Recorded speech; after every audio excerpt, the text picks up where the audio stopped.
You stopped it. I stopped it because nobody's watching yet.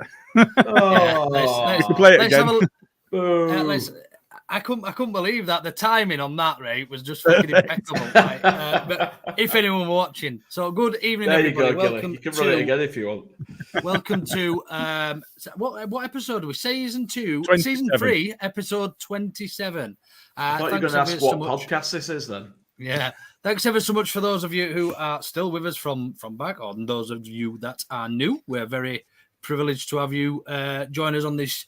What's the weather like up there? It's on and off. It proper fluid snow not so long since, and then it just stopped again. But it's pretty frigid. It's pretty cold. Yeah, it snowed enough here. Snowed enough here to settle, but then stopped again pretty quick. So yeah, it's just cold and wet down here. Really, it's a bit but yeah, on this Tuesday evening, I hope we've all got a drink. Jay, thanks for joining us. How are you doing? I'm all right, mate. I'm not too bad. Yep. Recovered from weekend. Good, yeah. Happy birthday, everybody. If we can all say happy birthday to Jay. 41 inches tall today. I'm worried about when I start going back down again, to be honest with you. I can't be that far off. Imagine. Gilly, how you doing, mate? All right? Yeah. Could be worse. Absolutely, it could be worse. We've lots to get into tonight, lots to talk about. But before we do, Gilly might have a little treat for you all.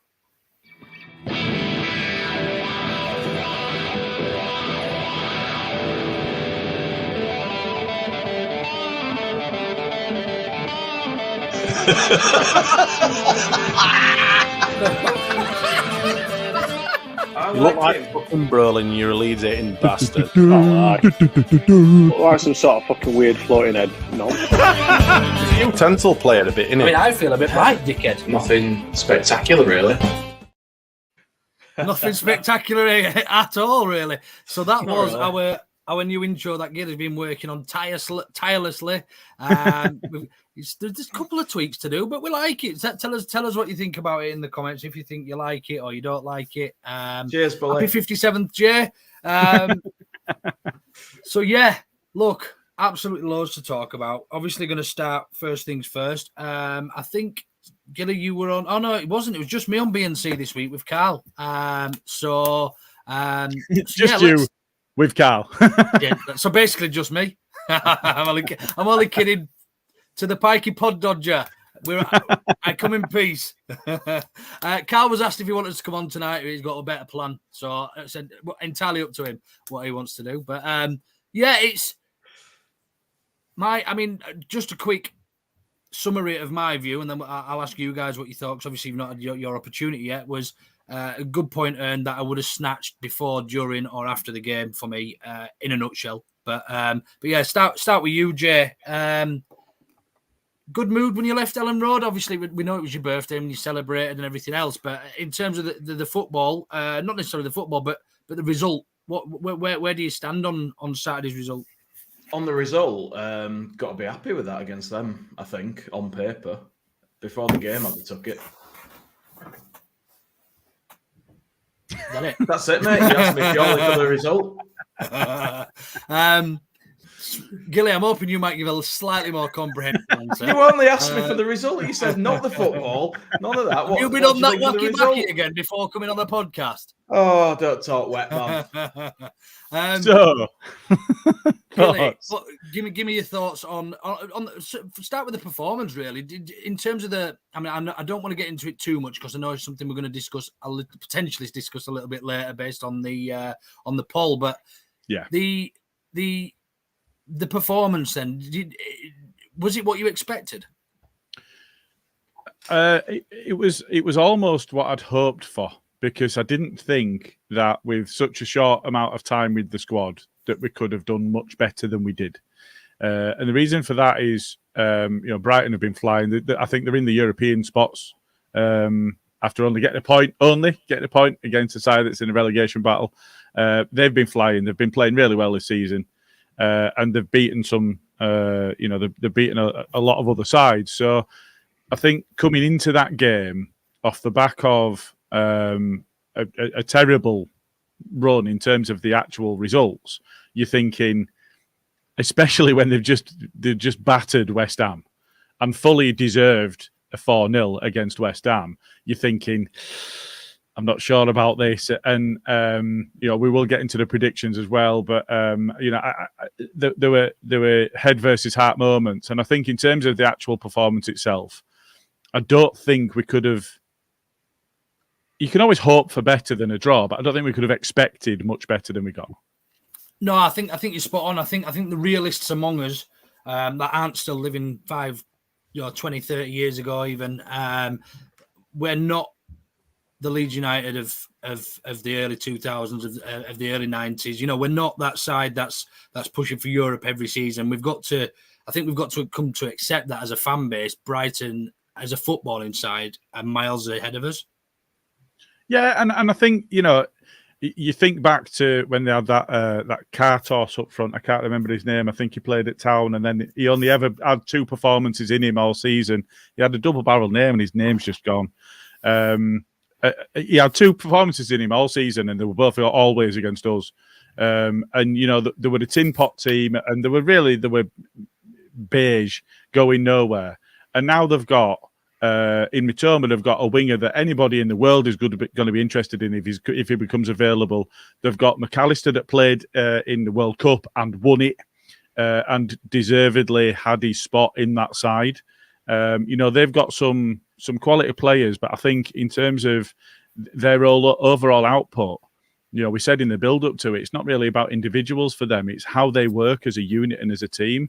And I think you could see that running through the team. They all knew what their jobs were and the movements. And we go back to, I know we do it a lot, but you hark back to the Bielsa days and the movements and the triggers. And they were well drilled. And Brighton had shades of being well drilled in that sort of respect. They're not mugs, and I think that it's a bit, as a fan base, it's sobering to understand that they've got ahead of us. No, mate, and they're not just ahead of us; they're streets ahead. Their recruitment policy, their transfer policy in general. It's simply not just the football, which was streets ahead. You could see that every time we tried the old style or even any style of press, really, they cut us open and they were through, and it led to a dangerous attack from their perspective. And as I say, we're going to come on to the actual tactical side of things probably a little bit later. But Jay, do you think the lads deserved do you think they worked hard enough for a point? Oh yeah, I think so. I mean, it was one of those games where it feels like a point were probably a good result, but there were chances to win it. And the way that we gave them that goal, on balance, it's probably fair, but it's the manner that those things happened. It leaves a bit of a sour taste and leaves you thinking, what if? Do you know what I mean? But I don't think they can be sort of down about how they played or anything like that. I think it were a solid performance, and it were good we got performances out of a couple of players that we hadn't had for a while. See Harrison actually score a goal as well. Just take it off, yeah. None of us were expecting that. Whoa, bloody hell! Them wing backs are playing further back than us. It's all sweat back, mate. Yeah, look. All in all, lads, as I said at the start, look, we've got. Oh, Christ, put it back on. Can't even you look like you've just let a tiger come and lick your forehead. Well, mate, I do live in the jungle, don't I? Before the game, I would have took a point, as the predictions will come on to. During the game, I would have snatched your hand off for a point because we didn't lay a glove on them for a good part of that game, and then after the game I still reflect back and look at it, and whilst there were chances to win it, 2 goals from us, which probably on any other day don't go in. Jack Harrison rarely shoots on his right foot from that distance anyway, and when they do, they usually hit the corner flag. Paddy Bamford again doesn't really like to his right foot. It took a wicked deflection. We've got a bit of a gimme. It wasn't a gimme because you still got to take your chances, but look, Brighton, great side, but like you say, we could have won it. That the penalty decision, has anybody seen that back? Yeah, Rodrigo. It's a penalty for me. It's an absolute stonewall penalty for me. Absolutely. Why is nothing looked at? at Elland Road, especially for Well, us. I just as an addition to that, I don't think their second goal should have stood either.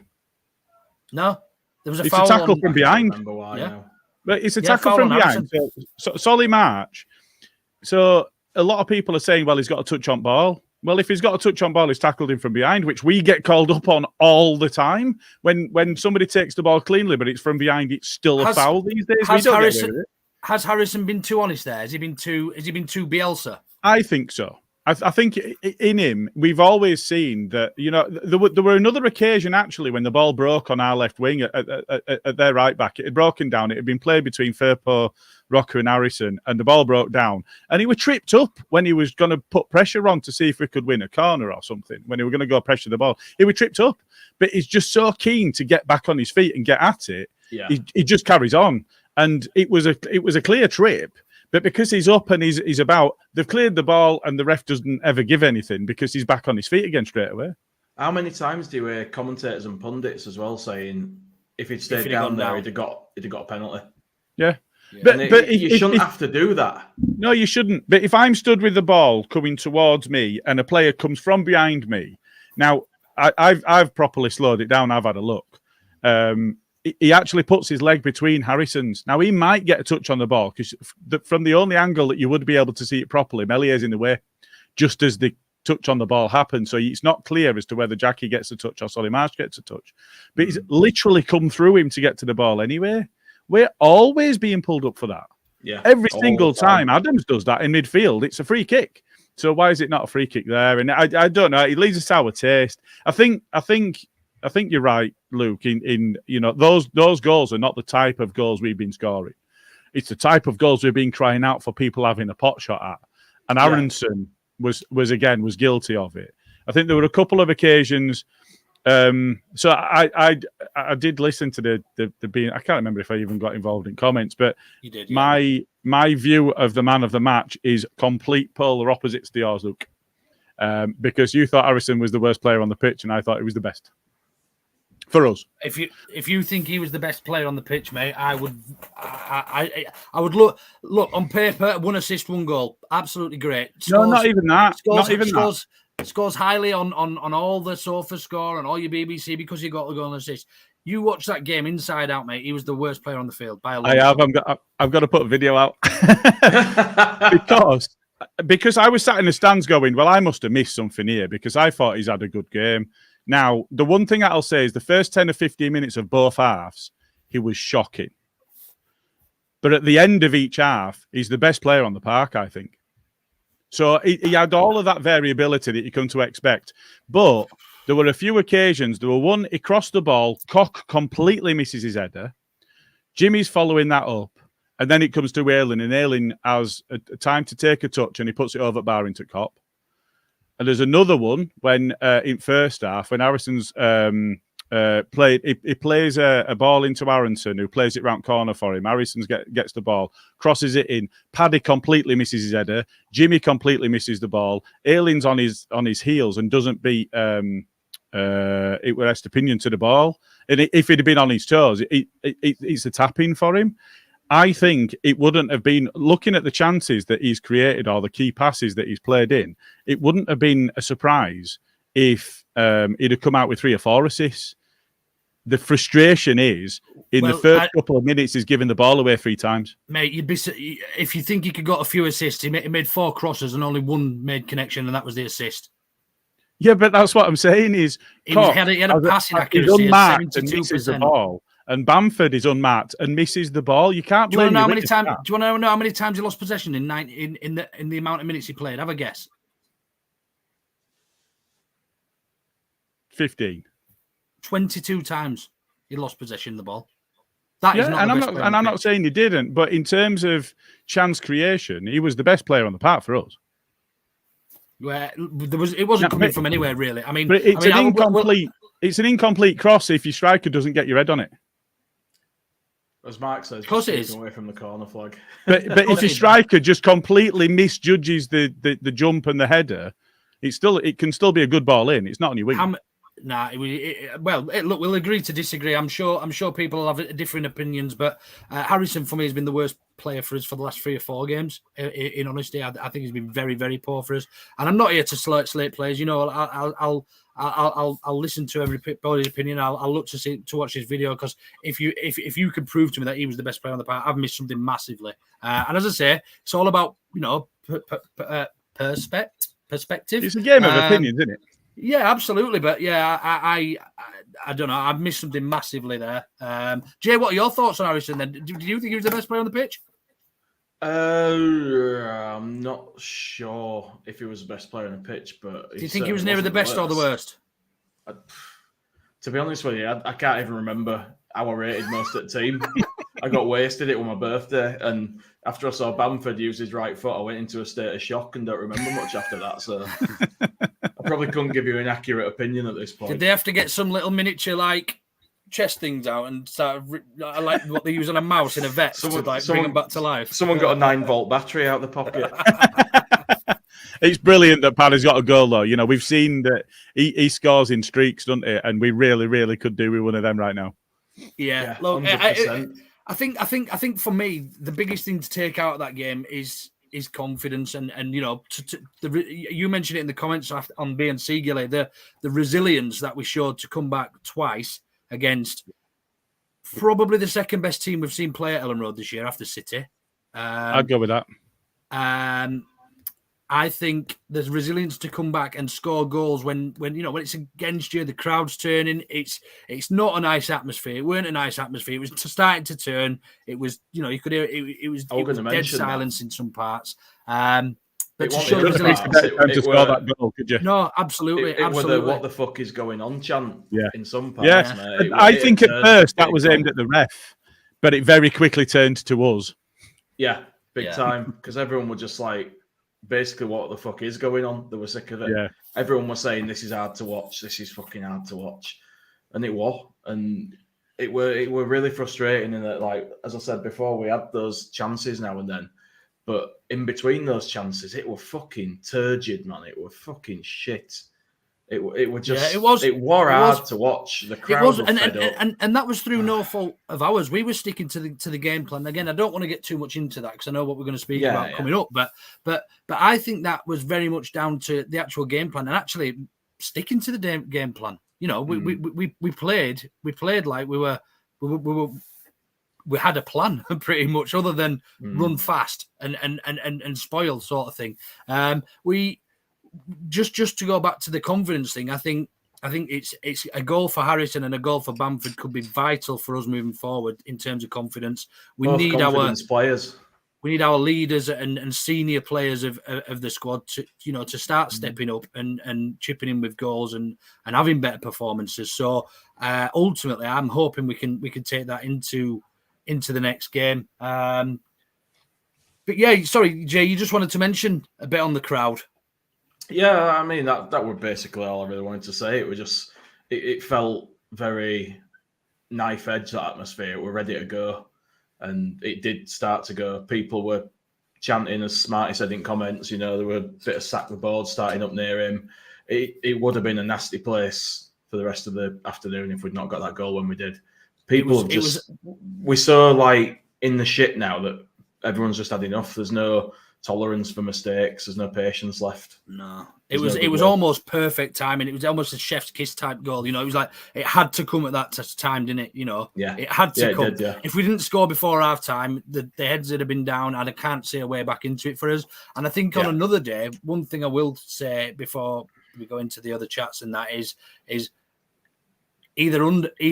under either of our previous two managers against that Brighton side with that lineup, we get beat back heavily Saturday. Either of the two managers, and because of the crowd. If the crowd had enough time to get laid into them as well, the players wouldn't have been able to pick themselves up from that, I don't think. No. So Lanham's got it spot on, and I know you made the comment in the B&C as well, and it was absolutely spot on. You press a team that can play in the way that they do, and they'll take those risks. And it's the high risk, high reward that we saw under Bielsa, but we did that in the Championship. They're doing it very capably in the Premier League. And you know, we would have been cut through. You know, they were perfectly happy to keep that ball and you try and go and press the last man, then they've got at least a one-on-one all over the pitch. They want you but to press equally, them. yeah, that's exactly what they want. But our crowd were shouting for us to go and press the keeper when he had the ball at his feet and we're doing nothing with it. It's like, well, if you're pressing the keeper, somebody's got an extra man somewhere. I think at that point, it's just pure frustration, though. People are not making sound tactical decisions in the stands, I don't think. Yeah, it is. One of the comments I just wanted to pick up on, I'd just seen, was around Somerville. I think there's Smarty. There's a few people commented Leeds Birds, Is it this one? and that. Yeah. He left us again. Matoma would have had a field day against Ayling anyway, but he was left so isolated yet again. 2 weeks in a row now we've seen it where he's not working hard enough. Chilwell had an absolute field day against our right the other week. I've been saying last this week for weeks about him. And yet again, Matoma, their man of the match, by the way, Matoma, had an absolute. He's up against a Luke Ayling, who we signed from Yeovil for less than probably what he's on in a month. Matoma. So I think they paid 600 grand for him. Look, he's a great servant, and ultimately, I think he's earned his contract extension, given on the last few games alone. I think, and he's our best right back. So look, you put him up against somebody of Matoma's quality, or somebody like Jack Grealish for City or something, and we're going to struggle if you're right winger or right wing. It's going to get turned inside out. Yeah, but the thing with Ayling is, that he's going to turn up and he's going to put a shift in every time. He might not always have the best game, but for lack of effort. I think he was at fault for their goal. Yeah, like I said, he didn't get off the ground. But... the ball came across from our left. Firpo could have done a bit better there. Ayling could have got off the ground, but his man were up before him. But it's really, really difficult to I just have, but to lay blame on like when you're in a position where that if you make a mistake, you're gonna get punished because they're so efficient as a team, and that is, I think that's probably, I equated it to Harry Kane at the weekend. He scores a lot of goals, but it doesn't excite me. But he does score a lot of goals. Same, yeah. Harry Kane is efficient. He's really, really good at what he does. But he's not somebody that excites me as a player. Even when he's playing for England and he's playing for somebody I'm supporting, I don't see him as an exciting player. I don't think I see Brighton as an exciting team, but they win a lot of games because they're really efficient. They don't give the ball away a lot. They look after it well. The passes are short and crisp, and they complete the passes. They just don't excite me. There's something a bit missing. Yeah. I mean, I agree. Two more things I just want to touch on before we move on about Saturday's game. I've forgotten what they were. 200 grand. 200 grand Ayling cost us. Yeah, sorry about that. It wasn't 600 grand at all. Oh, sorry. Yeah, it was. It was World Cup Mac Allister and how well we neutralised him. And although I felt Adams didn't have his best game, had a poor game by his standards, and Rocker didn't look great, I don't want to say. I think we neutralised his threat and their attacking threat throughout, actually, because they only had 2 shots on target all game. Scored 2 goals, one being an own goal. So they only had managed 2 on target. We had 4. And the balance of the game probably didn't feel like that to me. But yeah, neutralising a player of McAllister's quality is something not to be sniffed at. And I think it's almost a sign of the progress that we've made, certainly over the last month or so. Yeah. I mean, he did score. Absolutely. He did score, but I mean... but no, I take your point. He didn't have a very good game. Hey, no, he didn't. Similar to Jack Harrison. He didn't. He played shit and scored and got an assist. And the last thing was Somerville. Yeah, sorry, we've already spoken about Somerville. There's no doubt he's a good player. There's no doubt he's great with the ball at his feet, but he needs to start working harder for the team for me if he wants to be an established starter for us moving forward. One of the persons agreed with Gilly. Congrats. There's about 50 more above that said Harrison's shit, but we'll pick that one out. And I'm because I ain't got a mouse tonight. I ain't got a mouse, so I can't do any of the comments. I went to a work meeting this afternoon and got my mouse out. Got me. Put the mouse back in the house. Forgot to put my mouse back in me. in my laptop bag, so I'm mouseless. But yeah, right, Gilly, let's move on to a little bit of prediction, shall we? Auto no better predictions. Right. So I'm going to start us off. Yeah, I'm going to start us off by going with the negatives. What about get Joe's out there first? Because I've seen him in the comments. Hi, Joe, by the way. Joe just got no points. Joe went with the 2-1 Leeds win.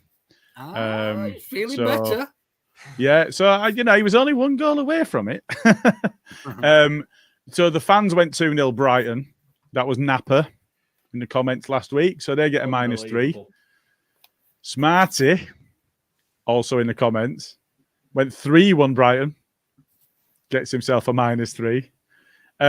Then we look at so Big Lou went 5-0 Leeds. He gets no points. I think he's just hoping that he gets a really, really weird result right, and that nobody else can get, and just try and get himself off bottom of the league. He's gone route one.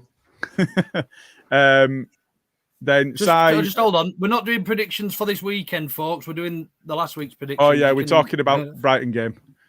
Sorry, I should have introduced it with that. So Si, 0 points. Bren, 0 points. Joe, we've already said. Stats, unfortunately, I didn't get a prediction from, so 0 points. Did you get minus for no prediction? No. Don't be mean. I think that's pretty fair. So then we move into points. So there's quite a few points being handed around. Jason went 1-1. He gets himself 3 points. Bastard. Luke went 1-1. Gets himself 3 points. Carl, Gilly, and Jay went 2-2. Fucking Jay's flying at the top, isn't he? What does that mean for the leaderboard? For the leaderboard, what that means? Why do you look like a toy, Jay? Because I'm fucking ace, and everyone wants me at Christmas. What that means is Carl jumps up 3 positions in the league. The fans drop 3 positions in the league. And although everybody else stays in their same position, Jay is now on 22 points, with Luke second place on 12 points. Then Jason and behind him before this week. No, you were 8 behind him. You were on 9 and he was on 17. You've had a bad time here, mate. Even though you were in second position, you were 8 behind him.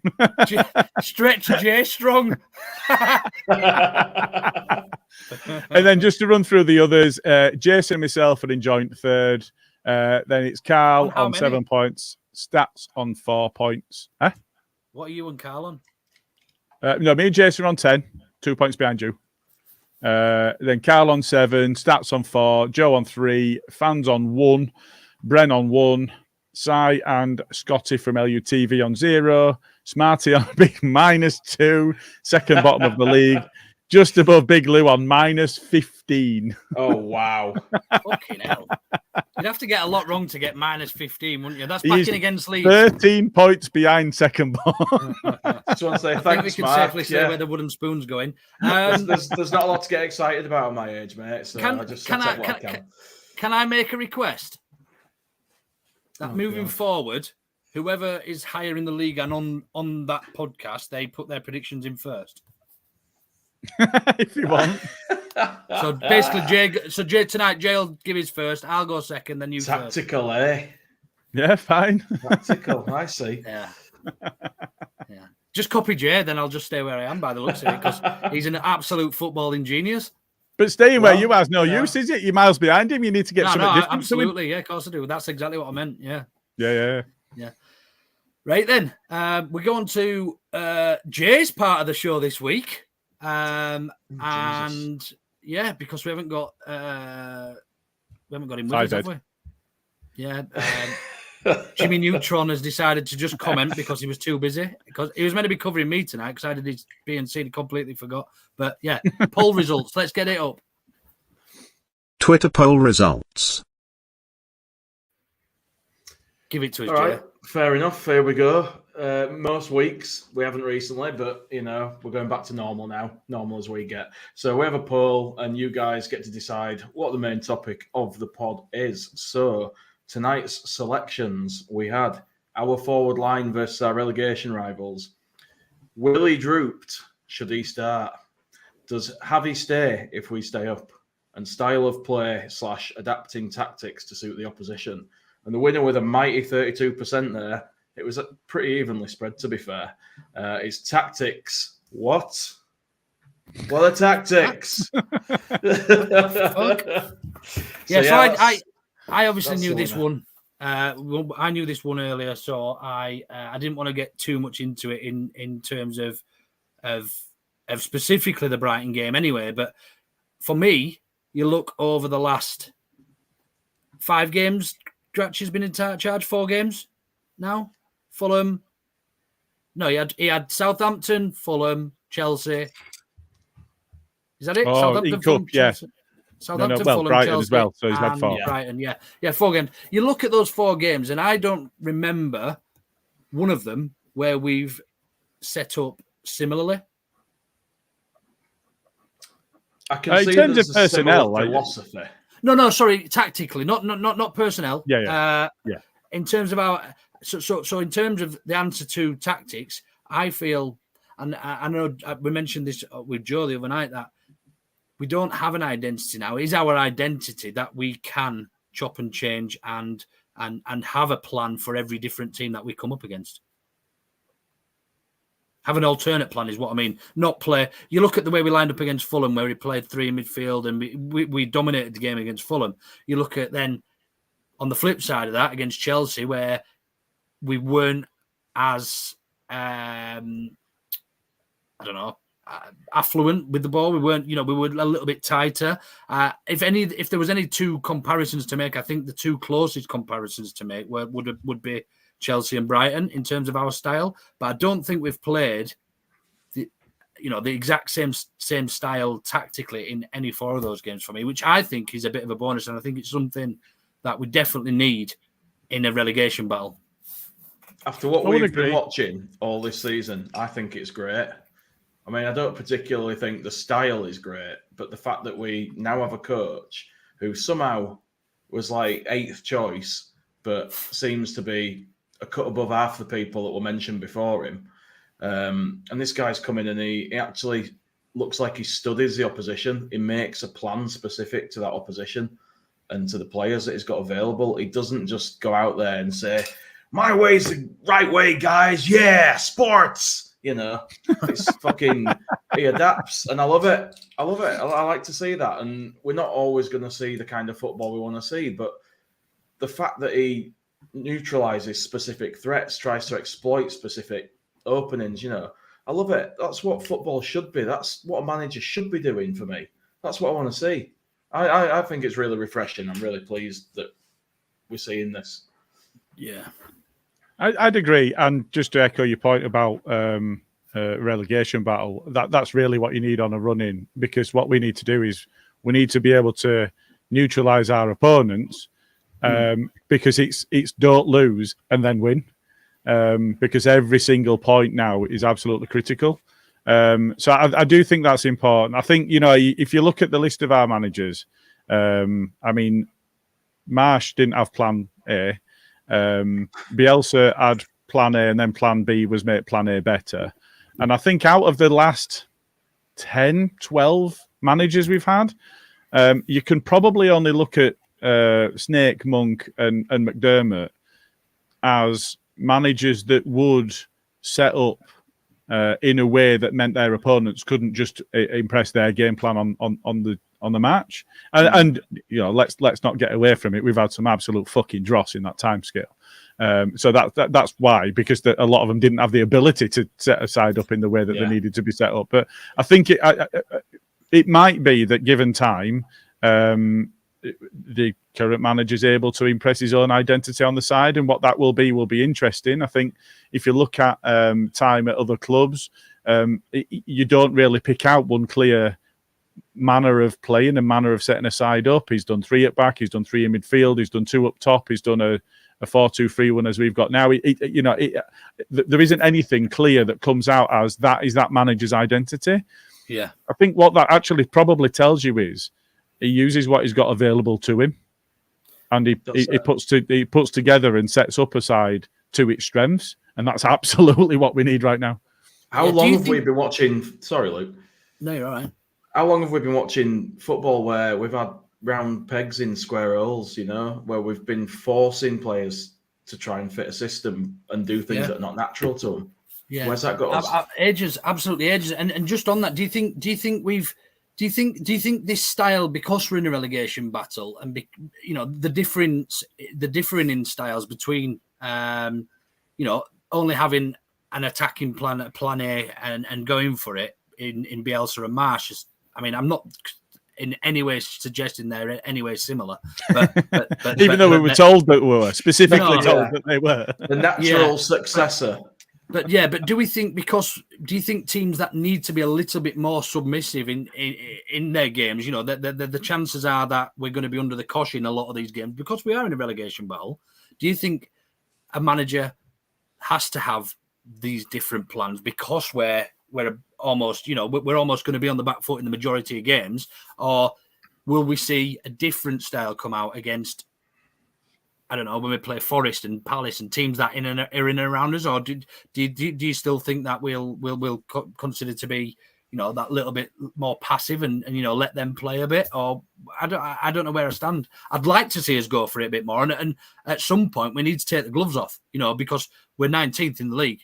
We've got to take the gloves off against some sides and go for it, because there's some games there that we just have to win. What do you think? I think it's a fair shout. I think we don't have a lot of data to go off. He's had 3 games in the league. One of them were against one of the worst sides we've seen in seasons, and the other 2 are against sides that expect to be able to dominate us in Brighton and Chelsea. So I think there's not a lot for us to go on yet. And there might not be to the end of the season. Now, there's a potential that we fall into the same trap as we did with Marsh of let's just get to the end of the season and survive, and then we can take a look at it. I don't think we're in exactly the same situation in as much as I think he's already shown that he's got a bit more about him in terms of that adaptability as a manager. But he's not had long with the players. And he's come into a side. I think it might be more illuminating as to what he does after the international break when he's actually had a chance to work with these players. Yeah. At least the ones that are away for the international break. But so I think that adaptability is key for a manager to be able to get up to speed quite quickly, because he knows multiple ways of playing and he knows what he wants from them for each game. So it'll be a case of, right, I already know what I want to do in this game because I know what the opposition's going to do. So I think in terms of that's really, really important for us at this point. I think where that falls down slightly, and I'm not denigrating him already because he needs to be given some time, is it a manager, and you look at his career, he's not had a long time at any of his clubs. Is it a long-term manager that he can really impress upon a squad? He can recruit the players that he wants to recruit. He knows what he wants to achieve from those players. Is he a reactive manager, or is he one that's got a strategy and he wants to build a squad?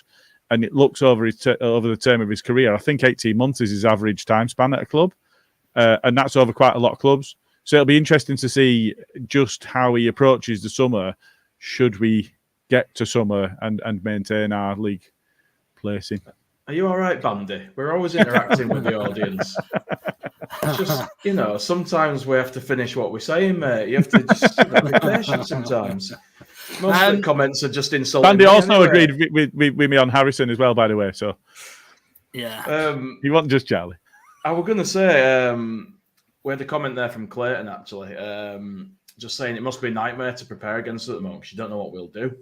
And that's great. I think it's awesome. That reflects on Brighton at the weekend, and for me, when we lined up against Brighton in defence, we had 2 up top, flat, but 2 up top. We didn't press with them, but there's Bamford and Aronson, and they weren't expecting that. They were expecting one and to be able to pass it round him. Yeah, I think that's the first time we've done that, isn't it? Yeah, and that's why they were so frustrated, and that's why it felt like they were just hanging on to the ball because they were like, "Hold up, what the fuck's going on here?" Like, yeah, you could see them waiting for gaps to open, and they didn't. Yeah. And they weren't sure what to do then, and it threw their game plan, and that's what I want to see. We're not gonna, regardless of what Jesse fucking Marsh seemed to think, we're not gonna go out there, a team bereft of confidence, and impose our style of play on people. We're just not. We're not gonna do that. We have to absorb their style of play. We have to neutralise it. Yeah, and here's a just question soak for you up then. pressure and stop them doing what they do. If we Here's get a a question. break, we get a break. That's it. Yeah. Does Gracia know his best starting 11, or does that change dependent on who we play? I think he knows probably 8 or 9 of his best starting 11. Gilly? Yes. Yes to Jay or yes to me? Different opinions. Yes to you. So both. No, bad. I think he's not had a fully fit squad to pick from. If you think about, Rodrigo coming back into the side, Cine I know he only got about 30 seconds in the end because the ball didn't go out. We were defending corners, weren't we? And you don't make a change when you're defending corners. It's a nightmare. So I know he only got 30 seconds, but getting him back, getting Rodrigo on the pitch. Rodrigo looked rusty, but you know what? That's fine. He's just coming back from injury. He's going to be a bit rusty. So what? So getting those players back. Rocker, I think, were out for a couple of games when he first came in. So I think he might not quite know what his strongest 11 is, but I do think that he'll be adapting the squad to the sides that we're going to be playing against. Because I think right now that adaptability that he's got, or that we think that we've seen so far, is how he'll get at teams as well. Because you're right in the statement of taking the gloves off. We have to be able to hurt teams when you're not going to be 100% of the time, unless you are a Champions League side playing against a lower league opposition or whatever. You're not going to impress yourself 100% of the time. There's going to be periods of the game when you're not on top, and weathering those and being resilient enough to be able to come back and to then impress yourself on the game. That's important, and I think that's where the game plans come in. Of how you're going to hurt the opposition, and that's where picking the right personnel is. So I think it's right. We see Willie being managed at the moment, and I think that's a good thing as well, because just to load the amount of pressure that must have, and it seemed like you were coping with it, but that's not sustainable on somebody that's that young. I don't only think it was the pressure and the management of him specifically. Well, I do actually. That's probably a lie. I think because he was in such good form when he came into the team, because he was an unknown as such to the Premier League sides, that they then for the opposition focused their efforts on Willie Gnonto. They made sure that he couldn't play. Now, taking him out of that, because he was, people were saying he's out of form. He wasn't. He was just being better managed against. Sorry, the opposition managers were managing him and learned how to deal with him by just sticking extra playing on him, and that was it. He can skin one player. If there's two on him, he has to pass the ball backwards, and he's completely ineffective. And I think taking him out of that is great management, and then bringing him into a game where, look at the weekend. For me, he changed the game when he came on. We were on the front foot as soon as he came on, and ultimately got that second goal, which gave us the equaliser. But I think the reason I asked that is, with Marsh or even with Bielsa, if we had a fully fit squad, you could pretty much name the lineup without looking. Yeah. Now with Gracia, I don't feel that's the case. I wouldn't have picked that starting lineup at the weekend, but he still managed to come away with a point. Do you see what I mean? I think there's. Who would you have changed? I wouldn't have started Harrison. Based on his current form, I don't think he's been good enough. And obviously, a little bit of hindsight in there would have probably told me we should have started him with a goal and an assist. But the reason I wouldn't have started him is because I think we need our best 11 available on the pitch all the time. And I've just totally contradicted what I said about good management of Gnonto, because I would have started Gnonto. Do you know what I mean? So whilst I think it's good management, I as a fan and as a fan of the club want to see our best 11 trying to win every game. But ultimately, it's not about that at this stage of the season. And I understand that.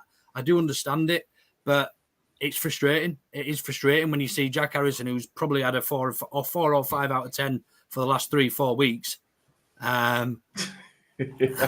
Pod Dodger in the comments. The Pikey Pod Dodger. That's Carl, everybody. You might not know him, actually. He's not been on for that long. So, yeah, look, it's almost a be careful what we wish for with the lineups and stuff. But I think Gracchi has got it in him. I think he's got that. I love that he don't give things away. I love that he's the polar opposite of Bielsa and even of Marsh, who used to just talk waffle sometimes. He's very straight talking. He gets to the point. He doesn't tell you. He was asked a question in the last press conference around who's been the best finisher in training. He says, "I'm not going to tell you that. Brighton will just put 2 men on that player." He says, "I'm not going to tell you that." Like, I love that about him. I think that shows a little bit of, a bit of prowess, a little bit of tactical prowess. Why would you give that away? Why would you give the opponents an advantage by telling them who you're going to play? I mean, Bielsa did it. It was almost. He did it at first, but he learned, didn't he? He did learn. I mean, I don't want to go into loads of comments about old coaches, and he was the best thing that's happened to Leeds for a very long time. So, but I like that little bit of cloak and dagger about him, a little bit of you'll see on Saturday sort of thing, and ultimately it's coming off for him. So if we can continue in this vein of form, 3 points from every 4 games, we'll be more than happy safe. I don't think we'll do it for the remainder of the season. When you look at the end of the season, you look for the last 4 games specifically. But yeah, for me, in terms of tactics, it is nice. Although it's not nice to watch, and it was frustrating to watch as a fan. I think Saturday, definitely for me, and it's something we're gonna have to get used to as fans of Leeds. That we're not going to see a high pressing, high energy style anymore. We're going to see something completely different. We're going to be in and out of that bottom 3 for a while. It ain't going to be settled anytime soon. Absolutely. So yeah, I like what I see, but I also don't like what I see. Because I like what I see from. But you like seeing Leeds staying up. I like to see getting points. I like to see. Exactly. I like to see us having an alternative plan. I like to see us, not just being passed around like we're under 9s. I also like to see us, put a bit of fight out on, a bit of fight in a bit of needle and that. But I also don't. I'm not a massive fan of just watching Brighton pass it across the back 4 for 5 or 6 minutes. Absolutely. But ultimately, we've got to have. There's got to be some happy medium somewhere for us as fans. If we want to stay up, it's the type of football we're going to have to endure till the end of the season, probably in some games. So yeah. Look, is there anything you'd change tactically then in terms of what we're doing at the minute, or anything? Bandy wants 2 strikers. Well, yeah, great point, Bandy. Thanks. I thought you were going to watch City anyway. I don't want to watch that. I don't want to watch that. Anything else you two would, or anything in specifically that you would have changed? Would you have started with that lineup, Jay, at the weekend? Would you have started Harrison realistically after in his current form? I'm not sure. I'd have had to think about it. It depends who's available and who's fit. Like if Sinny's fit, you're going to start him, I think, but he's not. So you're either putting Nonto back in, or you have to weigh up whether he's more important as an impact sub. And I think the thing there was to frustrate them and stop them playing the game. And in that situation, I can't speak. In that situation, you want Nonto to come on when they're a bit fed up and a bit tired. So I don't know. I might have done. It wasn't obvious enough that it was the wrong lineup to me for me to say I would change it, but I don't know. I'm doing a lot of contradicting myself tonight because I actually said on Joe's show, and I can remember saying it now, I understand why he started Harrison, because he offers us a lot more defensively. I understand why he started him. I do get it. I get why he started. But I almost want us to start a better player, which sounds daft, I know, but I think if you're going to start Somerville on one wing, Luke, you've got to have a winger on the other side who is going to track back, because otherwise you've got 2 sides that are going to be wide open. Yeah, fair point. And since from what we've seen of Sinner, which is very, very little, he works hard defensively as well. One thing to note as well in terms of wingers, we have a lot of left wingers and not so many people who like playing out on the right. Yeah, we saw that when Willie came on, didn't we? Because Jackie went out to right. Yeah. So you've got a left winger on right again. I think that's a fair. The thing around Jimmy, and I don't want to just repeat everybody, but it is a bit of an issue that we don't seem to get the tracking back out of him. In a 4-2-3-1, that is an important role, and he does need to give Ayling a bit more. It does. It makes me worry that he's got a massive ego and thinks he's like so good he don't have to do defensive stuff. And if you were banging him in every week, then fair enough, you get away with it, don't you? But he's not. So I think if you think of what Marsh said when Willie first joined, and he said he's had such a big impact on Jimmy. He called him Creed, didn't he? But he's had such a big impact on him, and he was talking about him as a person, but as he was training, as he was at home outside of the club and so on, and he was saying that it had a really big impact on him. And you're thinking, was that just a short term, and actually he's reverted to type? But you can't get away with that at this level if you're not going to put the work in. And I think I've probably already given the game away. I would have started Jackie, and a lot of it was work rate. Paddy's goal comes from Harrison's work rate. He wins the ball on the left, he keeps it in, and he plays Paddy in, and without closing down and without winning the ball, you're not there, are you? So Jimmy's proving a bit of an issue in that it almost will turn into, if you don't start him up front, where do you play him? Because it does leave us exposed. Yeah, and it's fine if you're playing in a Paris Saint-Germain team where you're expected to have 90% of the ball and you're Lionel Messi. It's fine. You can hang around and do that. You can get away with it. But in a team that's in a relegation battle where every inch of grass needs covering to try and get that additional point and whatever, it's just. Yeah, it's almost a cardinal sin not to run back and help out your defender in that situation. Do you know? Yeah, it is. Yeah, it is. And Clayton just made the point that we made last week. Whoa! This one, I'd like to see Aronson on the right wing again. I think we made that point.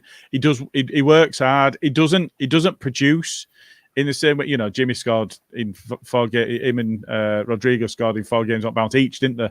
He don't give that sort of impact, but he does give the defensive cover. So you lose some of that attacking stuff. Now, if you've got Jackie on the other side, can you get away with that because you've got the additional work rate? It's all positives and negatives, I suppose, and it's all a game of opinions. But it does feel to me like you lose some of that attacking bit. If you've got Cine back playing through the middle, though, I think you get away with that. Yeah, I think you're right. So imagine everybody who came on or featured at the weekend is now fit. Who is your front four? Gilly, I'll start with you because you look. Can I play 5? No. Your front four starting. Narrow it down. Are we playing? Well, I'm not going to ask which team. 4-2-3-1. No, are we playing against the side that we expect to compete with, or are we playing against the Champions Wolves League? Away. We're playing Wolves away. Right. Okay. And everybody's fit this weekend. Then I probably don't start Jackie. I probably start Willie on the left, and I'm probably Cine on the right with Rodrigo in the middle behind Bamford.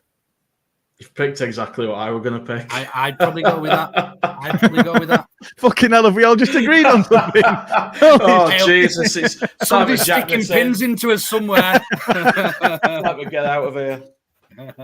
So we said that it don't pick itself, but then we've all picked exactly. Yeah. But I would hazard a bet that even if they were all fit, that wouldn't be Gratch's starting.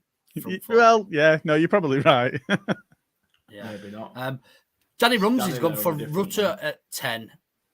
Oh no, Rutter on the right. Sorry, I've not been massively. I mean, look, we've got to take this with a pinch of salt. Look, he's come from a foreign country. He speaks French. He's 20 years old, and he's been brought for a lot of money. There's a lot of weight of expectation on him. But that, Luke.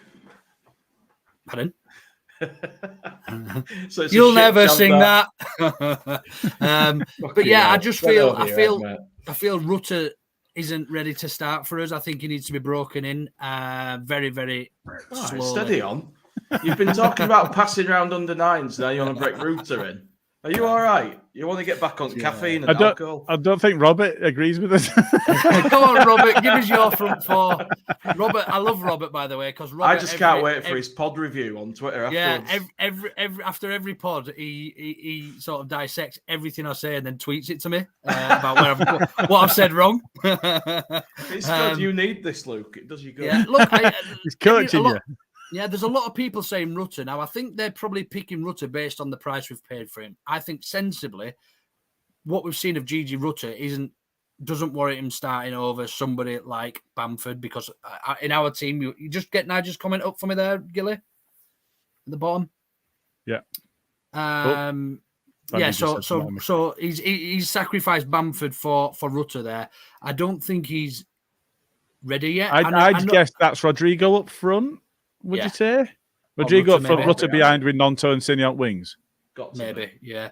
Rutter's Rodrigo probably interchangeable, I suppose, if you were to play those two. But look, I think with a player in, we've seen flashes of what he's capable of. But do I think he's ready to be starting over, somebody who can get a goal out of nothing, like we've seen at the weekend? Albeit he's been pretty poor this season as well. What we've seen of him as Bamford, but he has got that in him. He's all for me. Paddy Bamford is the perfect striker that can't finish. Yeah, it's like a great without the goals. He does everything else. You watch him, his movement when you watch it, because when you watch on telly, it's really difficult to see how good he is because you don't see him digging into the centre backs, pulling them about and making runs and just unselfish. He's unselfish as a striker, but his finishing is just absolute dog shit. So he's the perfect striker that can't finish. So to leave him out, I feel would be detrimental while he's fit to lead us into a relegation battle charge or whatever you want to call it, relegation avoidance. I don't know what do you want to call it? Relegation fight, relegation battle, relegation fight, survival. Survival, yeah. For invariable. Just survive. Come on, let's see how many synonyms we can find for staying up. And look, we've all agreed. I think nobody's ever really going to agree, even though all three of us just did. But yeah, right. Here's one for you, Luke. Just before we move off that, in terms of the personnel in behind them, so we play a double pivot at the moment. Rocker for me, there were a couple of chances that he had that he just spooned completely, and he's coming back into the side as well. McKennie, who would be his best role? Is it? It's not his best role. Who'd be my two? I think I would stick with Adams and Rocker. Jay? All right, well, just to stop it from being a complete fucking Twilight Zone, I'll go with Adams and McKennie. I would go Adams and Rocker myself. I think we'd seen enough earlier in the season of the two of them working together that there's enough there to get us over the line. That's my argument. I think McKennie adds a different dynamic in there, but I also think he's lacking a lot of confidence. I think he's. Yeah, I don't think he's the player. I don't think he's the player that we thought we'd signed. He's yet to play in his favoured position, apart from Fulham, where he was quite good. I think that was his best game for us, where he was played slightly more advanced. I think he'd probably work better in a 3. And that showed. He still wasn't great against Fulham, by all means. I think he played even more advanced, even almost a 10 against Fulham sometimes. But he's clearly a talented player. You don't play for Juventus if you're not a good player. You don't get signed by Juventus from was it Wolfsburg? I think. It was Germany. I can't remember where. I think it was Wolfsburg. Anyway, but this system I don't think suits him in a nutshell. I don't think he likes playing as a double pivot. I don't think he really likes defending all that much, really. I think he likes to be... that's exactly what he is. He's a box-to-box midfielder that's not had that opportunity because we either play at the moment backs to the wall or before that under Marsh, fucking all guns blazing. There's no happy medium. Running after the ball. Yeah. I think what you could do with him when he were fully fit, and I'm not saying he's the same player before anybody gets on me back, but if you look at our Champions League squad, if Olodokar was injured, you could put McKennie in front of Batty, and do that different role. I loved watching the two of them play, and I'm not saying that I'm not saying he can have that same level of impact for us, but it's almost that if you've got somebody that's anchoring a little bit, he'll really relish getting forward. I think he's got it in his locker to do the defensive work, but I don't think it's something that he relishes. That's almost us getting a 4-star McKennie as opposed to a 5-star in his suited system. I think. I just don't think we're. I think we could get a lot more out of him if he was played in his, in his most suited position. But again, that would probably mean sacrificing either a 10 or one of the defensive midfielders and playing with one pivot. So, which we probably needs a different shape entirely, doesn't it? Really, yeah, I mean, if you think, we talked about the 4-3-3. Well, that don't give you an 8 because he's going to be asked to do some work out wide at points. You almost have to go to a 4-4-2. To really, I don't know what Juventus were playing, and they seemed to be getting... He was actually playing right wing back for Juventus. No, that were just filling in. I mean, if they had everybody fit, I don't know what he would have played for them. He seems to have it. There were times against Chelsea, and certainly against Southampton, where he kind of took the ball and then just kept hold of it and went, "Well, come and get it then."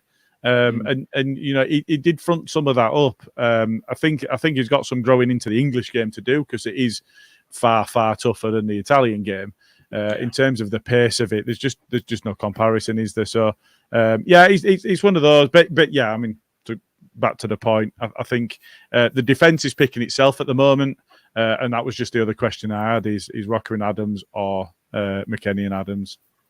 Yeah. Just on this, Mark, I've seen rumours about Juve. I seen it as well, and I literally laughed into me decaf coffee this morning when I saw it because there is absolutely no way we are going to be stupid enough to put Willie into them. Maybe if they offered Weston and 50 million, potentially we might have a deal. It'd have to be at that level. It would have to be at that level. We've got no reason now to entertain that deal. We already have a deal in place for McKennie. We don't have to negotiate. If we stay up, we buy McKennie for 33 million, is it? Something like that, yeah. I think. So, yeah, they're not going to start throwing... Well, I mean, you never know with Victor or what he might be trying to do. But then, we've had a bit of a chat. We've not really gone into what we expect Saturday. We'll go into that a little bit then. We've talked about tactics and things, but in terms of expectations, obviously, they're a bit hit and miss of Wolves at the minute. Obviously, they brought in their new manager, was it Lopetegui? Lopetegui, yeah, and had a few good results. Still in the mixer though for that relegation fight. They're still one of those bottom 8 or 9 clubs that could get relegated quite easy. How do we see the flow of the game going? Do we see a Brighton type style, or do we see a bit more gloves are off? We've got to try and maybe go for a win, or are we happy with a point there? I think it's an away fixture, so it's going to be cautious, but I think they're also a team that are ripe for going at. They just don't have much resilience about them. They have had a few good results, but they always look dodgy. They're not a convincing side.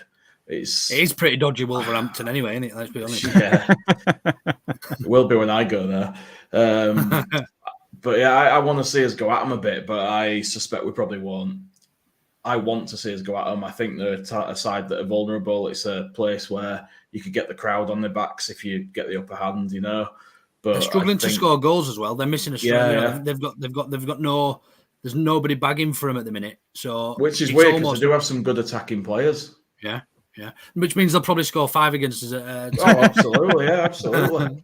Fucking hell. Hold my beer, Leeds United. But yeah, I mean, I want to see us go at them, but I don't think we'll take that approach. I think it'll be more of the same. I think a bit more caution, try and get a break. Gilly? Maybe to up top again, maybe. So I think in terms of the shape of the game itself, I think we will be able to be a bit more cautious because if you think of the crowd and the unrest, we spoke about the crowd was for turning just as that goal went in from Paddy. I think that's right. But when you're playing away from home, you get a bit more freedom to be able to take that sort of approach. There's less pressure on you as an away side. So I do, when there were no fans. Yeah, but I think in terms of the shape, but I mean in terms of the shape and the coaching and the fact that it's from a fans and crowd perspective, you're not going to get the sort of stick, even if every fan in an away end is giving you stick. You're not going to hear it in the same way you do it at home. It's just you're not going to do it. There's tens of thousands of people different. So I think it might be one of those where we look to play our way into the game. I think it will be keep it tight to start with and play our way in. I think I expect Willie to come on later on. Maybe I'd like to see him on the hour rather than any later than that. But I think potentially he will be used as an impact. I think if you look at their centre backs, I think they're both suspect. I think if you get at Kilman, no, he's not been playing, has he? I don't know if he's been injured. He's not been playing. Kilman and is it Dawson? They can be got at. They really can be got at. And I think if you look at their, you say that they're struggling for goals. It was Kwang that scored at the weekend. I think Jimenez is very, very, very, very lucky not to have been sent off. He always is. I think he'd been booked, and then that were an absolute blatant dive. They're absolute rats out there, I hate Wolves. Yeah, they're an awful team to play against, and that's why I think we might look to keep it tight and play our way into the game because of their sort of approach to the game. Not the way that they set up the side or the personnel, just their mindset going into a game is spoil, dive, spoil, cheat as best we can, and then look to see what we can get. So you think we'll try and soak them up a bit at first, just see what they're doing rather than go at them? I don't think we'll stand off in the way that we did against Brighton. But I don't think it will be anything like gung ho. But I think what we might look to do is build our own approach a bit more steadily. So a bit more ball retention, I think, which is very, very difficult against a side like Brighton. You look at when Melly had the ball, he would be playing it to Koch. He would be playing it to Ayling, but Koch's already under pressure. Ayling's under pressure as soon as he's got the ball, and we're inviting pressure on ourselves. Yeah. We won't get that against Wolves. They won't be able to do that against sides. Whereas Brighton, they're a very old side as well. You look at their squad. Relatively, their average age at the weekend was 29.6 years old. Yeah, but Neves is about 50, so he's bringing the average up quite a bit. Moutinho, and he about 37. And then look, you bet in comparison, our average age. Do you want to have a guess? 23 and a half? 24. No, it was a bit more than that. 25.7. No, I suppose we Paddy coming back on. Rodrigo came on. Don't forget past it, Luke Ayling. Yeah. Yeah. So, but they won't have the energy that Brighton had. Realistically, they're not gonna. They haven't got the quality that Brighton have got. They're not as well drilled as Brighton. However, they have still got some good players in that side, and they've got game changers in Moutinho, Neves, Traore, Gilly. You just know he's going to score against us, don't you? I've been hearing that a lot, and he hasn't. Just want to see someone smash the fucker into the advertising boards. I really do. I expect a cautious yet constructive approach. I don't think we'll be as cautious as we were against Brighton, but I still think we might just take one glove off and just have a bit of a go to start with and just see how we get on. If we get pinned back and set, he'll change it. I think going back to what we were talking about tactically, he's not afraid. He's not afraid to. Robert Wetzel, I've just seen your bastard tweet. He's having a go already. Yeah. Oh dear. Leeds Untied wants to have a go at the under-9s. Gilly has a poster of Harrison above his bed. Jay Cartier is a superstitious sports lad and happy birthday. Castro tries to hide in the chat. Thanks, Robert. Fair enough. So those who don't know, Robert's not likes to he doesn't criticise. He's a great fan of the pod. Thanks ever so much, Robert. But yeah, I think it's got the makings of. It'll be very cautious both sides. Both sides know they're in that relegation fight massively, and I think it'll be very tense again, which could play to our advantage if we've got a good away following on Saturday. I think that could be beneficial to us. It's a game that could go either way. I said that if we continue at the start of the show, I said if we continue with the same methods or the same results of win one, draw one, lose one, we'll be comfortably safe. I think we'll end up on 40-something points. 39, I think it'd come out at.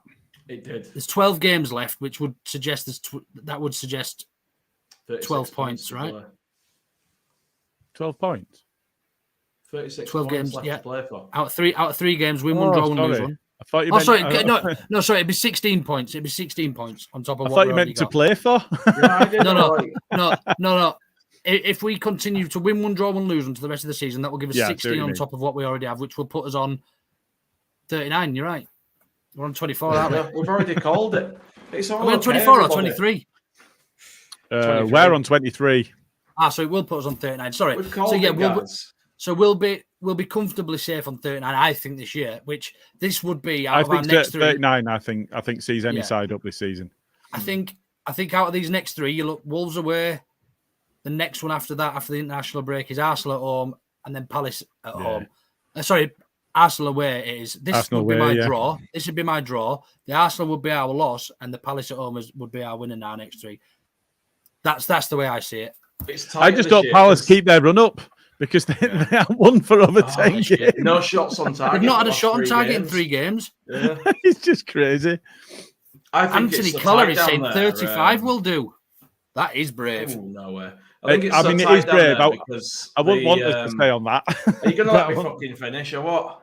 I didn't know you were talking, mate. We were talking, Jesus, fucking... Shall I turn it up?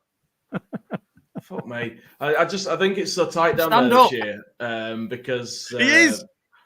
Fuck off. Two of the teams that should be down there and should be anchored to the bottom have done all right, and they're further up the league, and that means everyone else is in it, and it's closer because it's teams that do win games rather than 3 teams that are just getting fucking destroyed every week, and it's keeping it tight, and it's good for us because it means there's plenty of teams in reach still. I think it will be a low total this year that keeps teams up. Mate, no wonder we didn't let you fucking speak, you boring twat. Why don't you fuck off, you bald bastard? Fuck's sake. Go on, Gilly. You had something to say then, sorry.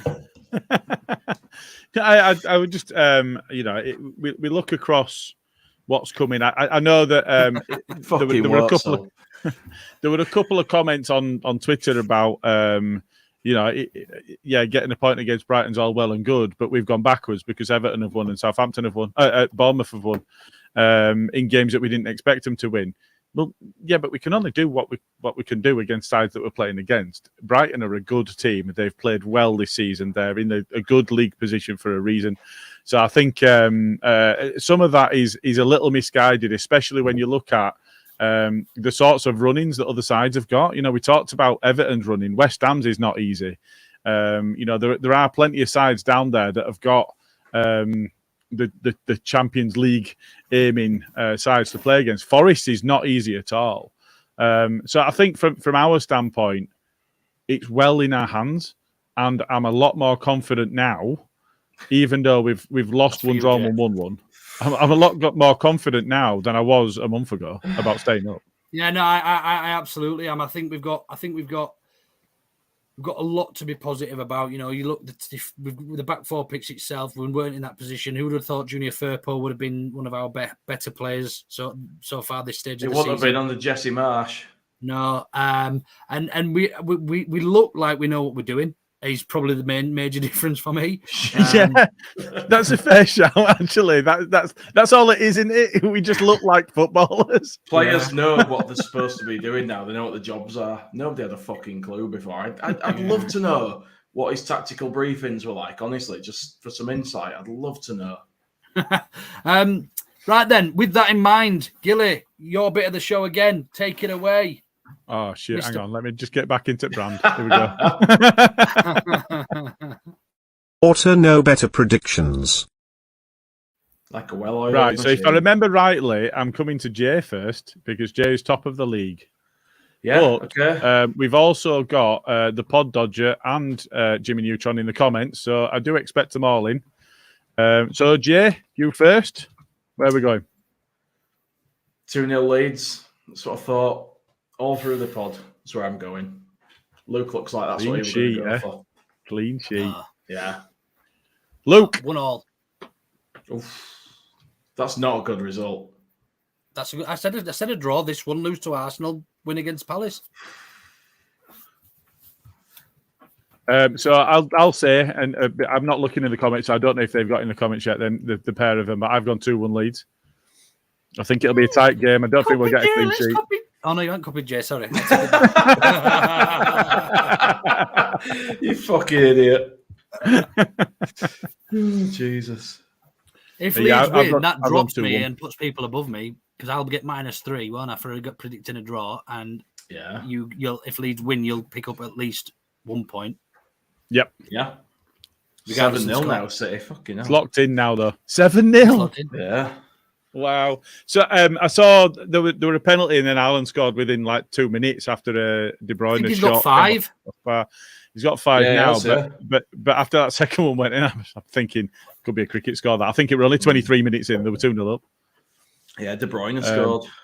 He replaced the word tweeted tweeted with a different word, Robert, I think. Yeah, so that's ours. Fans then, who was the first one? I know there was some really early, but we're going to ignore those. So There were some. So I think, is it Skip? Yeah, go with Skip. Skip's been before, has he? Yeah, just take Skips. Visibly melt, though, the Skips. Supposed to do. 2-1 Leeds. Melt in your mouth. I've not seen either of them two mentioned yet. Those two are busy again, apparently. Well, do you know, have you seen them together? Have you seen them apart? Are they together tonight? Hey. They're having a bit of fun. Who knows, eh? Who knows? Yeah, better offer than that. Sweet. Yeah. Any of you two got a bitter for us this week? No, I'm good, actually. This is where Gilly likes to shine. I do a lot of heavy lifting on this. I don't know if it's I have just to be really upset to say out on this. I think it's just a window into my soul, isn't it? It's just an opportunity to offer out the bitterness. It's your therapy. We must have one. I mean, let's think that what's good. There's not a lot to be bitter about, I suppose, in terms of the club, but there must have been something that's happened in the Premier League or something this week that we're a little bit shitty about. Well, you know, I've already touched on it, but the Jimenez thing really, it was awful. I mean, it was disgusting. And I think that there ought to be more done about that because it is awful. And without hold that thought. Ought to know better with Rachel Adedeji. I've done that with my bloody fucking. You beat me to it, mate. How are we going to do it? What is it? What's it called? My mouse mat, not my mouse mat. Me trackpad. Yeah, my pad, because I ain't got a bastard mouse. Go on, sorry, Gilly. Continue where you left off, mate. Get angry. Get real angry. I don't know if nasty. I can get real. Do you know? I think the only way I can get real angry this week is if we go political again, and I don't want to do it after last time. And everybody wins stars. But fair play to Lineker is all I'll say on that one. I think going to that Jimenez one, we've seen the way that Wolves play football. We've seen what they do, and it's ruining. You know, Bielsa taught us that football's a spectacle. Not everybody can win every game, and not everybody can win every trophy. And therefore, actually, what are you in it for? If it's not to be entertaining, there's not fucking entertaining. Nobody wants to watch that. So it really sticks in the crowd, doesn't it? It's sickening to watch sides just play anti-football and dive around and complain and cry and whinge. And for me, I still think we're slightly on the wrong side of that. I think, Jay, it might have been you earlier on about Jack Harrison being a bit honest when somebody's coming fruit back of him and tackled him in an unfair way. They've got away with it because he's not complained at all. Yeah. That's the wrong end. That's too far down the spectrum to the other end. Football, soccer terrorism. I think that there's definitely a balance to be found. You look at there's some sides that really build success of it. You look at Atletico Madrid; they were awful. They were a proper nasty team, but at the same time, they also had the ability to play football. And when they had the ball, they could hurt teams. Wolves don't do that. I don't know. At least Diego, fucking bastard! You fucking got me there. It just, hey, at least Diego really Costa's injured anyway. At least Diego Costa's injured. Hey, let him go. Let him go. Don't stifle him. I'm reeling him in before he goes too far. He is one that would have scored against us, without a doubt. Just to elaborate on that a little bit, I think for me it's consistency again, VAR and the refs. You look at Casemiro's challenge, which was a red card. You look at the handball, which wasn't given against Scum, given for Scum, I think. You look at the penalty shout we had, which by the rule book is a penalty. You look at the goal we conceded at Spurs earlier on in the season when somebody threw Mesley into the back of the goal and came finished. You know, they brought in these measures to make football more fair and to equal out the playing field. They said. Now, if anything, it's done the opposite for me because VAR is also almost just creating an additional way to fail, and it is failing. It's an additional way to get something wrong, and it's just not helping the game at all. And it's not just VAR. The referees and the linesmen on the pitch get paid a fucking good sum of money to be professional referees and linesmen. They're professionals. They don't have any other jobs. This is their job. They should be able to spot something as cynical as a foul in an area or a handball, and I get they're not always positioned bestly, but position yourself better. You get paid for it, dickhead. These linesmen that don't want to put the flags up and stuff because they just think VAR. No, they're told not to. They are told not to. There might be, but there are some when you can see they should and they don't, even for fouls and stuff. And it's just right. Nah, fuck that. And VAR as a whole can get in the fucking bin because the number of times I've been stood watching Leeds and I said to the person next to me, surely that's going to be checked. Nothing. And let's just go back to what we were told at the start of the season, that we were going to get to hear the recordings after the fact. Well, where are they? Because they've absolutely bottled that.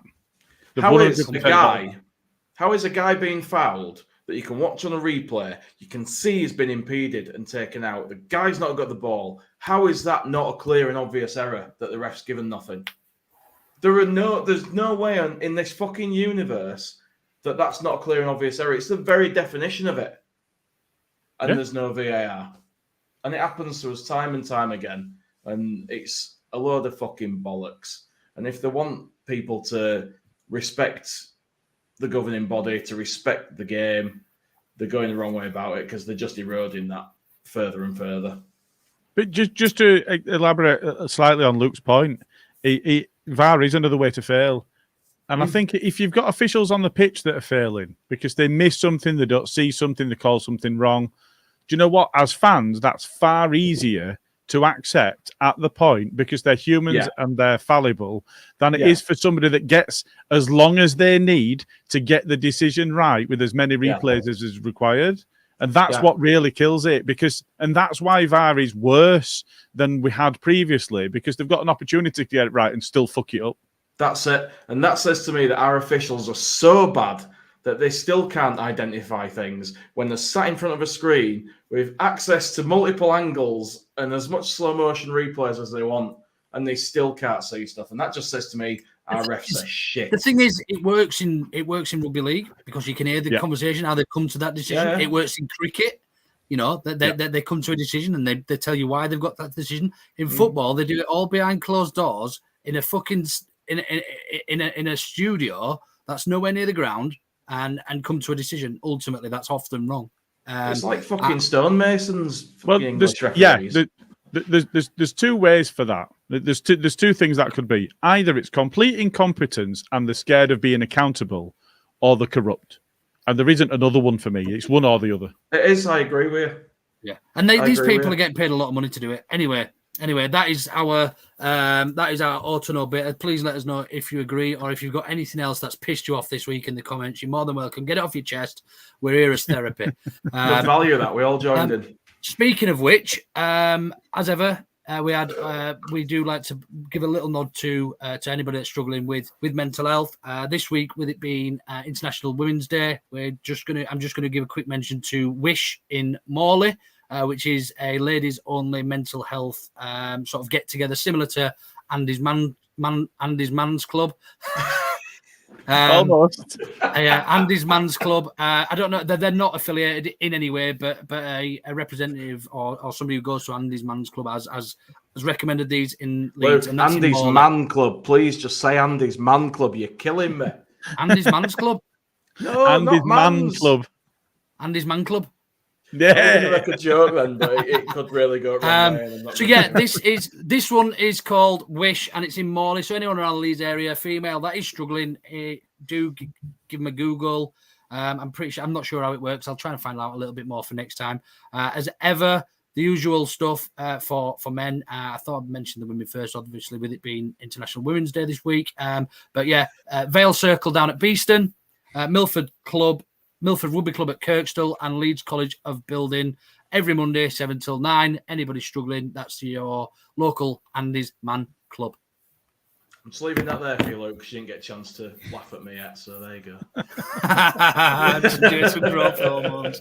Thanks ever so much, everyone, again for listening, joining in with the comments. We do appreciate it. Do have a look through some of our historic. There's some great stuff in there. We've interviewed some great people.